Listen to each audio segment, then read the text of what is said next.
Bonjour et bienvenue pour ce nouveau numéro du 7-8 Loisirs. Chaque jeudi, l'essentiel des informations pour passer un bon week-end dans les Yvelines. Et tout de suite, le sommaire. Il n'y a pas d'âge pour jouer. À Saint-Quentin en Yvelines, on l'a bien compris. Du 10 au 23 novembre, de nombreux événements autour des jeux sont organisés. Escape game, murder party ou encore exposition. Sculpture, peinture ou encore dessin, 50 artistes franciliens investissent le Carré à la Farine jusqu'au 17 novembre pour le 154e salon de Versailles. Et l'agenda complet de vos sorties au programme du cinéma, du sport et une exposition. Mesdames, ce premier rendez-vous est pour vous. Ce samedi 9 novembre, le Club Mouche de Plaisir vous propose une initiation à la pêche à la mouche. Dès 8h30, les membres du club vous apprendront toutes les ficelles de la discipline, de la conception d'une mouche au choix du matériel. Vous pourrez ensuite vous exercer sur le plan d'eau du château de la ville dans lequel des truites auront été introduites. Pour vous inscrire, direction le site internet qui s'affiche à l'écran et la présidente du club vous présente la discipline en quelques mots. La pêche à la mouche consiste à attraper le poisson, mais de le relâcher tout de suite. Et en plus, on pêche avec des hameçons, parce que hameçons il y a pour attraper du poisson, qui ne font pas mal parce qu'il n'y a plus d'ardillon. Il n'y a pas le petit crochet qui est à l'intérieur de l'hameçon. Pour cela, il n'y a pas d'appât naturel, donc on ne se met pas les mains dans le pot d'asticot, ni aller sortir des vers de terre. Donc on est sur une pêche qui est propre. Les vacances de la Toussaint sont terminées, mais pas les moments pour jouer en famille ou entre amis. Alors, du 10 au 23 novembre, ce sont donc les Ludi Days, un rendez-vous concocté par les passionnés de jeux, pour les passionnés de jeux. Marie-Pierre Caruel, bonjour. Bonjour. Alors, vous êtes l'une des organisatrices de ce rendez-vous, mais déjà, pourquoi mettre les jeux à l'honneur ? Alors, pourquoi mettre les jeux à l'honneur à Saint-Quentin ? C'est qu'en fait, en médiathèque, depuis plusieurs années, nous avons constitué des collections de jeux de société, jeux vidéo, et nous proposons régulièrement maintenant des ateliers pour tout public, alors essentiellement jeunesse, mais ces événements annuels sont l'occasion par contre de réunir tous les publics, je dirais bien au-delà de 7 à 77 ans. Vraiment là, et le jeu aujourd'hui est une pratique culturelle très très répandue et très appréciée. C'est-à-dire que ce n'est pas que pour les gamers ? Absolument pas. Non, là nous nous adressons vraiment à tout public.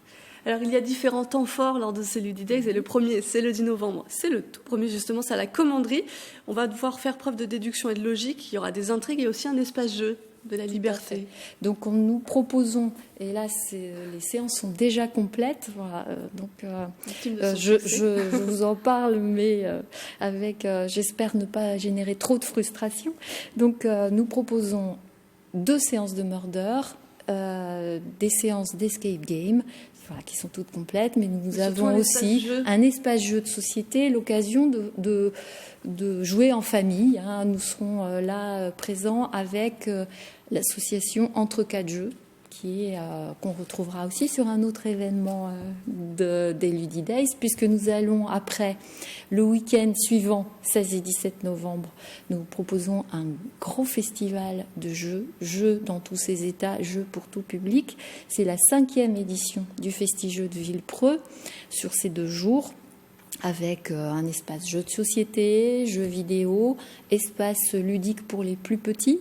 Voilà, 5e édition. Et là, c'est un événement qui réunit beaucoup de public. Et vous avez parlé de Villepreux, parce qu'en fait, les Ludi Days bougent. Il n'y a pas que la commanderie, tout le monde est sur le pont.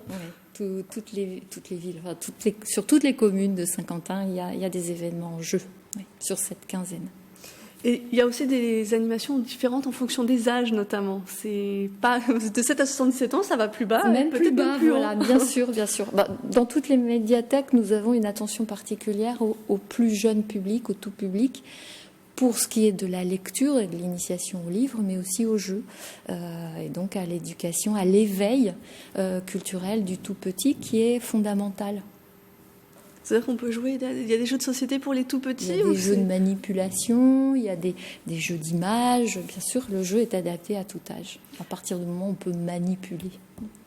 Et toutes ces animations vont prendre fin le 23 novembre, mais on fait durer le plaisir jusqu'à minuit, parce que c'est la nuit du jeu. La nuit du jeu, tout à fait, donc au MUMED, dans tous les espaces du MUMED, donc qui réunit musées et médiathèques, avec là essentiellement l'invitation d'associations locales de jeux. Il y en a de nombreuses, donc on retrouvera entre 4 jeux, mais bien d'autres associations locales.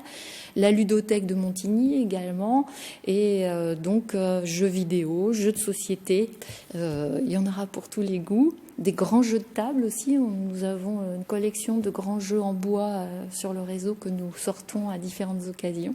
Donc il y en aura vraiment pour tous les goûts. Ouais. Et ça pourra peut-être donner des idées pour la liste au Père Noël après. Absolument, notamment sur le Festival du jeu, vous pourrez trouver des boutiques de vente de jeux que vous pourrez tester et acheter si le cœur vous en dit. Ou demander au Père Noël. Absolument.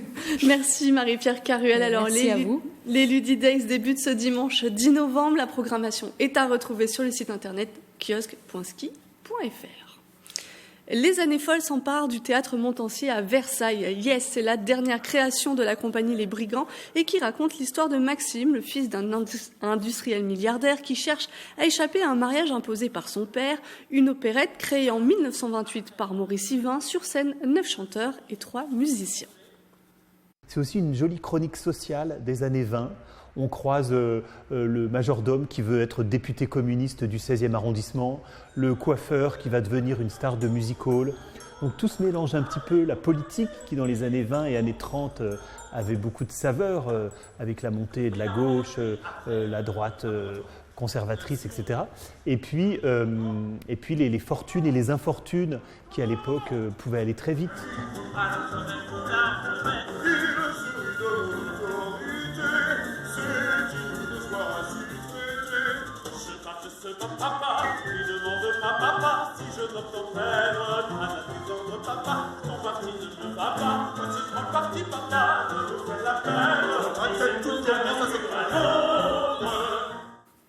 La saison d'appât de géants débute ce week-end. L'association Guyancourtoise propose ce samedi 9 novembre son traditionnel match intergénérationnel de l'improvisation qui oppose l'équipe adulte des improbables et les cadets des imprononçables. Début de la rencontre à 20h30.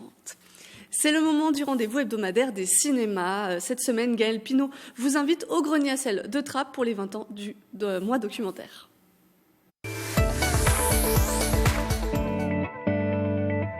Ça fait 20 ans que le mois du documentaire existe. C'est une manifestation nationale qui met en avant les films de documentaire. Nous attendons un petit peu cet événement, le mois de novembre, pour mettre en valeur les films documentaires. Donc là, on a pas mal de films en stock. Au Grenier à sel, vous découvrirez Pour les soldats tombés, qui est un documentaire réalisé par Peter Jackson, donc le réalisateur du Seigneur des Anneaux, du Hobbit. Il a mis en couleur, il a sonorisé des images d'archives de 14-18 de l'armée anglaise. C'est phénoménal à découvrir sur grand écran. Je vous propose aussi le documentaire Pour Sama. Nous sommes donc à Alep, en Syrie. Et Sama est un bébé qui vient de naître et sa maman vit le siège au jour le jour et filme tout ce qui se passe avec son bébé et à l'hôpital où elle travaille. Découvrez donc Pour Sama et Pour les soldats tombés cette semaine au cinéma Le Grenier à sel.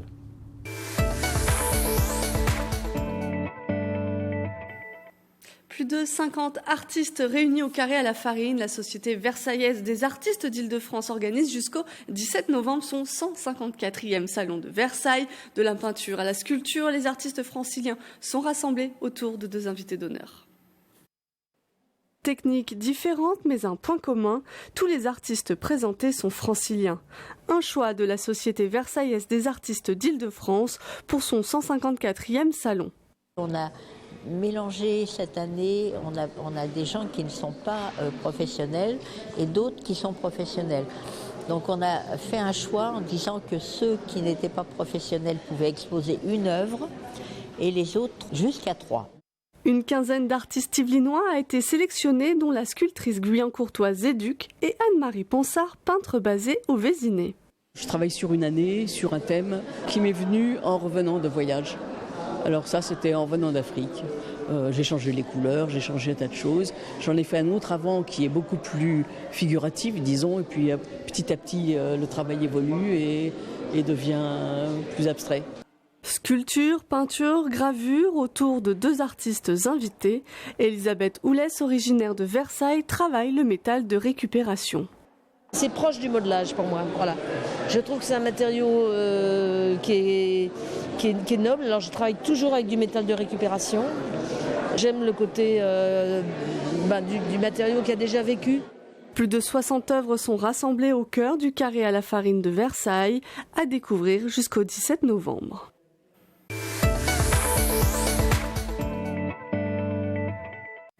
Il est l'auteur d'une saga aux 150 millions d'exemplaires vendus. Le Britannique J.R. Tolkien a, avec ses ouvrages, créé des mondes, des cartes et même des langues. Une exposition lui est consacrée à la Bibliothèque nationale de France, un sujet en terre du milieu de nos confrères de Via Grand Paris.